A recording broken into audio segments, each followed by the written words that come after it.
14 फरवरी 2019 जब पूरी दुनिया प्यार का जश्न मना रही थी, ठीक उसी वक्त सरहद के पास कुछ ऐसा पकड़ा था जिसने भारत के इतिहास को हमेशा के लिए बदल दिया।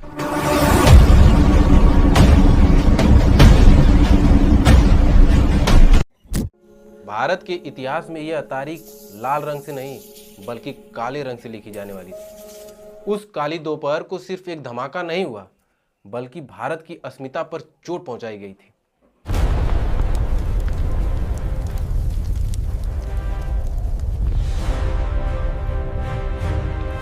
चलते हैं 12 दिन के उस सफर पर, जहां धमाके की चीख से लेकर आधी रात को आसमान से बरसती मौत का मंजर था।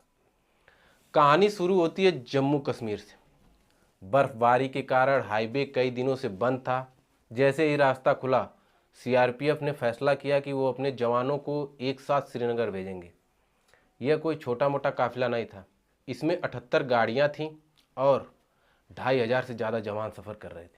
सुबह करीब 3:30 बजे ये काफिला जम्मू से निकलता है। सब कुछ ठीक चल रहा था। जवान आपस में हंसी मजाक कर रहे थे, कुछ अपने घर पर फ़ोन से बात कर रहे थे। दोपहर होते होते काफिला पुलवामा ज़िले में पहुंचता है, लेकिन यहाँ एक चूक हो रही थी।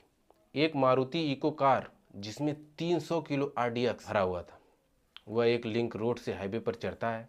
ये कार धीरे धीरे सीआरपीएफ की बसों के पास आती है। बस नंबर 5, जिसमें 76वीं बटालियन के जवान बैठे थे।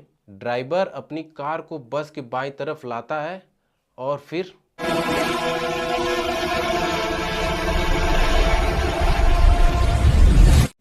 धमाका इतना तेज था कि बस के परखच्चे उड़ गए। लोहे के टुकड़े और जवानों के शरीर के हिस्से 100 मीटर दूर तक जाकर गिरे। आसपास की कई किलोमीटर की इमारतों की खिड़कियां टूट गईं। कुछ पलों के लिए वहां सिर्फ धुआं, आग और चीखें थीं। जब धुआं हटा तो मंजर ऐसा था जिसे देखकर पत्थर दिल इंसान भी रो पड़े। भारत ने मौके पर ही अपने 40 बहादुर बेटों को खो दिया। पूरा देश सदमे में था। सवाल था कि ये किया किसने? इतनी सुरक्षा के बावजूद 300 किलो आरडीएक्स कैसे आया? हमले के कुछ देर बाद सोशल मीडिया पर एक वीडियो वायरल होता है जिसमें एक 22 साल का लड़का हाथों में हथियार लिए बैठा था। उसका नाम था आदिल अहमद डार। ये वही लड़का था जो उस मारुति को कार को चला रहा था। यह एक सुसाइड बम्बर था। आदिल अहमद पुलवामा के ही काकापोरा का रहने वाला था और उसने इस हमले की जिम्मेदारी ली। पाकिस्तान स्थित आतंकी संगठन जैश ए मोहम्मद से जुड़ा हुआ था, जिसका सरगना मसूद अजहर था। एनआईए की टीम तुरंत वहां पहुंची। उन्हें धमाके वाली जगह से मारुति इको का एक छोटा सा टुकड़ा मिला, जिस पर इंजन या चेचिस नंबर का कुछ हिस्सा था। उसी एक सुराग से पूरी गुत्थी सुलझ गई कि गाड़ी किसकी थी और कैसे आतंकवादी तक पहुंची। पता चला कि यह साजिश पाकिस्तान में रची गई थी और स्थानीय कश्मीरी युवाओं का ब्रेनवॉश करके इसे अंजाम दिया गया था। जब 40 जवानों के 100 तिरंगे में लिपटकर उनके घर पहुंचे तो पूरे देश का खून खौल उठा। हर भारतीय के जवान पर एक ही बात थी, बदला बदला बदला। लोग सड़कों पर उतर आए। भारत अब एक्शन के मूड में था। दिल्ली में हाई लेवल की मीटिंग शुरू हुई। अजीत डोभाल और तीनों सेना प्रमुखों ने एक सीक्रेट प्लान बनाया। एक ऐसा प्लान जिसकी पाकिस्तान ने सपने में भी उम्मीद नहीं की थी। तारीख 26 फरवरी 2019 रात के 3:30 बजे, पुलवामा हमले के ठीक 12 दिन बाद, जब पाकिस्तान की एयरफोर्स सो रही थी, भारत के 12 मिराज 2000 फाइटर जेट्स ने ग्वालियर एयरबेस से उड़ान भरी। इनका मिशन कोड नेम था ऑपरेशन बंदर। ये जेट्स पंजाब से होते हुए पाकिस्तान के हवाई क्षेत्र में दाखिल हुए।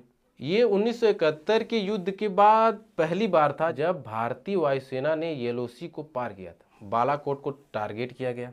बालाकोट पीओके में नहीं बल्कि पाकिस्तान के मुख्य हिस्से खैबर पख्तूनख्वा में है। वहाँ जैश ए मोहम्मद का सबसे बड़ा ट्रेनिंग कैंप है, जहाँ मसूद अजहर का साला यूसुफ अजहर आतंकियों को ट्रेनिंग दे रहा था। भारतीय वायुसेना ने वहाँ स्पाइस 2000 बम गिराए। मिनटों के अंदर पूरा आतंकी कैंप तबाह। रडार पर पाकिस्तान को भनक लगी। उसने F-16 को उड़ाया, लेकिन तब तक भारतीय जाबाज अपना काम करके सुरक्षित वापस लौट चुके। रिपोर्ट के मुताबिक इस एयर स्ट्राइक में करीब 250 से 300 आतंकी मारे गए। भारत ने बिना किसी शोर शराबे के पुलवामा का बदला ले लिया था। पुलवामा हमले ने भारत को बहुत दर्द दिया। हमने 40 अनमोल रत्न खोए, लेकिन इसके बाद जो हुआ उसने दुनिया को बता दिया कि ये नया भारत है, ये भारत घर में घुस कर मारता है। पुलवामा के बाद कश्मीर में सुरक्षा एजेंसियों ने ऑपरेशन ऑल आउट तेज कर दिया। जैसे मोहम्मद की कमर तोड़ दी गई। जिस आदिल अहमद डार ने हमला किया था, उनके साथियों को भी कुछ ही महीनों में मार गिराया गया। आज जब हम चैन की नींद सोते हैं तो याद रखिएगा कि कोई बर्फ में खड़ा होकर पहरा दे रहा है। आपको यह जानकारी कैसी लगी, कमेंट में जय हिंद लिखकर जरूर बताएं। जय हिंद, जय भारत।